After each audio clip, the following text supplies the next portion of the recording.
Students, आज हम कक्षा 12वीं विषय राजनीति विज्ञान अध्याय 5 समकालीन दक्षिण एशिया पढ़ेंगे, है ना। समकालीन दक्षिण एशिया को हम आज आगे से पढ़ेंगे। तो समकालीन विश्व राजनीति में दक्षिण एशिया का स्थान महत्वपूर्ण रहा है ना। इसके संबंध में पढ़ रहे हैं। तो आज हम दक्षिण एशिया में जो लोकतांत्रिक व्यवस्था है इसके संबंध में हम पढ़ेंगे, है ना। दक्षिण एशिया में लोकतांत्रिक व्यवस्था आज पढ़ेंगे हम। तो जहाँ तक के दक्षिण एशियाई राजनीतिक देशों की जो राजनीतिक प्रणाली उसकी बात की जाए तो हम दक्षिण एशिया में, जहाँ तक दक्षिण एशियाई देशों में राजनीतिक प्रणाली की बात की जाए तो भारत और श्रीलंका को ही हम पूर्ण लोकतांत्रिक देश कह सकते हैं, ठीक है। यहाँ क्या है, लोकतंत्र की जड़ें बहुत गहरी है ना, बहुत मजबूती से यहाँ पर जमी हुई है। इन देशों में राष्ट्रवाद की जो बुनियाद है वो लोकतांत्रिक व्यवस्था पर रखी गई है। तो घरेलू समस्याओं और जाति संघर्षों के बावजूद भारत और श्रीलंका में क्या है, हमेशा लोकतंत्र जो है वो बना रहा है ना। तो आज हम पढ़ेंगे विभिन्न देशों की लोकतांत्रिक व्यवस्था के बारे में पढ़ेंगे। तो हम देखते हैं पाकिस्तान और बांग्लादेश की स्थिति क्या है, इसको देखते हैं, ठीक है। तो पाकिस्तान और बांग्लादेश में क्या है ना, दोनों देशों में लोकतंत्र का जो रिकॉर्ड है, लोकतंत्र का जो अनुभव है ये क्या है, न्यून है। ये यहाँ का रिकॉर्ड सैनिक तानाशाही के कारण दोनों देशों में स्वच्छ लोकतांत्रिक व्यवस्था अभी तक के यहाँ पर बहाल नहीं हो पाई है ना। यहाँ पर पूर्ण रूप से कहा जाए स्वच्छ लोकतंत्र व्यवस्था स्थापित नहीं हो पाई है। वैसे ये शीत युद्ध के बाद है ना, शीत युद्ध के बाद जो दौर है उसमें बांग्लादेश में निर्वाचन के द्वारा सरकारें बनी हैं, लेकिन आपसी राजनीतिक कलह के कारण बार बार परेशानी होती रही है। इसी तरफ जो पाकिस्तान है तो पाकिस्तान में बेनजीर भुट्टो और नवाज शरीफ के नेतृत्व में दो निर्वाचित सरकार बनी, लेकिन 1999 में एक बार फिर सैनिक तख्ता पलट हुआ पाकिस्तान में, है ना। तब से वहाँ सही अर्थ में लोकतंत्र जो है व्यवस्था है वो अभी तक के ठीक से वहाँ पर बहाल नहीं हो पाई है। तो पाकिस्तान और बांग्लादेश में भी लोकतंत्र की यहाँ पर पूर्ण व्यवस्था यहाँ पर स्थापित होती नहीं दिखी अभी तक, है ना। अब देखते हैं हम नेपाल की स्थिति, है ना। तो नेपाल क्या है, नेपाल में संवैधानिक जो है राजतंत्र शासन प्रणाली कायम है ना। वहाँ पर संवैधानिक रूप से राजतंत्र की शासन व्यवस्था थी, लेकिन वहाँ के राजा वीरेंद्र ने फरवरी सन 2005 में प्रधानमंत्री शेर बहादुर देउबा को बर्खास्त करके शासन को अपने हाथ में ले लिया, है ना, 2005 में।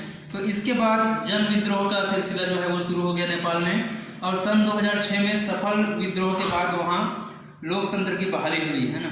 राजा की स्थिति वहाँ नाम मात्र के बस रहे, वहाँ पर लोकतांत्रिक शासन व्यवस्था प्रारंभ हो गई थी, है ना। अब देखते हैं हम भूटान और मालदीव की स्थिति।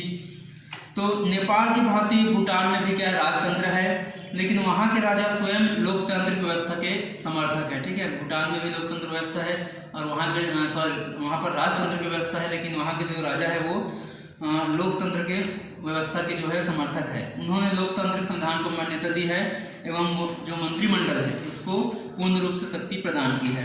तो 2007 से बहुदलीय व्यवस्था की शुरुआत हुई है ना, बहुदल की व्यवस्था वहाँ पर शुरू हुई है। तो इस प्रकार मालदीव पहले सुल्तान के अधीन था, ठीक है, सुल्तान के अधीन था मालदीव। वहाँ 1968 में गणतंत्र शासन लागू हुआ और अध्यात्मात्मक प्रणाली वहाँ पर अपनाई गई। 2005 में वहाँ की संसद ने बहुदल की व्यवस्था का समर्थन किया और मतदान किया, और उस वर्ष जो आम चुनाव हुआ, चुनाव के बाद विपक्षी दल को मान्यता मिल गई। वैसे वहाँ मालदीव में डेमोक्रेटिक पार्टी का वर्चस्व है ना। तो भूटान और मालदीव भी एक प्रकार से है ना लोकतांत्रिक व्यवस्था के अंतर्गत आते हैं। अब आगे देखेंगे हम दक्षिण एशियाई देशों की समान समस्याएं हैं। दक्षिण एशियाई देशों की कौन कौन सी समस्याएं हैं इसके संबंध में हम आगे पढ़ेंगे। तो दक्षिण एशियाई देशों के, है ना, इनकी समान समस्याओं के बारे में हम पढ़ रहे हैं। तो पहला समस्या यह है कि दक्षेश के जो कुछ सदस्य देश हैं, है ना, दक्षेश के जो छोटे सदस्य देश है उनका ये मानना है कि साप्टा की आड़ लेकर भारत जो है उनके बाजार में सेंध मारना चाहता है ना। तो ये दक्षेश क्या है ना, दक्षेश जैसे हम जानते हैं इसका पूरा नाम होता है दक्षिण एशियाई क्षेत्रीय सहयोग संगठन, है ना। ये दक्षिण एशियाई देशों का सहयोग संगठन है जिसमें 7 देश सम्मिलित हैं, ठीक है। इसमें 7 देश कौन कौन से हैं, भारत, पाकिस्तान, श्रीलंका, बांग्लादेश, नेपाल, भूटान और मालदीव, है ना। मालदीव इसमें ये 7 देश सम्मिलित है। तो दक्षेश का स्थापना किया गया है ना दक्षिण एशियाई देशों के बीच आपसी समझौते और शांति सहयोग के लिए।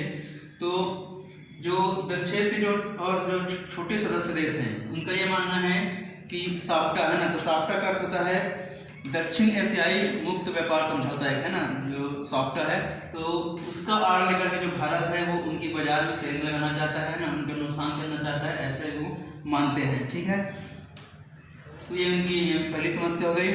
दूसरा है दक्षिण के जो सदस्य देश है उसमें आपसी क्या है, मतभेद बहुत ज़्यादा है देशों में, है ना। दक्षिण के जो 7 देश हैं जो उनके सदस्य हैं इनमें आपस में मतभेद है।